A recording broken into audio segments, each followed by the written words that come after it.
सांगली लोकसभा निवडणुकीमध्ये सहकारच्या सगळ्या घडामोडींमध्ये दादा गटाला राजकारणामधून पूर्ण अलिप्त ठेवण्याचं काही मंडळी कारस्थान करतात असं बोललं जातं. त्यातच महाराष्ट्र काँग्रेस उपाध्यक्ष असताना सुद्धा त्यांना उमेदवारीसाठी इतका संघर्ष करायला लागतो, तरीसुद्धा त्यांना उमेदवारी मिळत नाही.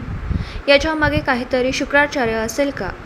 तर असेलच, पण विशालदादा पाटीलसुद्धा काही कच्च्या गुरूचा चेला नाही असं कार्यकर्ते बोलताना विशालदादा पाटील हे प्यादाला सुद्धा वजीर बनवण्याची क्षमता त्यांच्याकडे आहे असं बोलतात. आणि आता तरी ही लढाई अस्तित्वाची झाली आहे, त्यामुळे हे स्वतः विशालदादा पाटील ही वजीराची चाल खेळणार आहेत. यातच त्यांचे मोठे बंधू माजी मंत्री प्रतीक पाटील यांनी नुकतीच वंचित बहुजन आघाडीचे नेते प्रकाश आंबेडकर यांची भेट घेतली.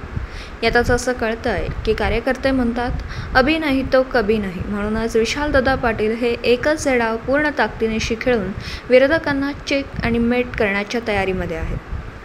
पत्रकार राजेंद्र शिंदे, झी न्यूज मराठी.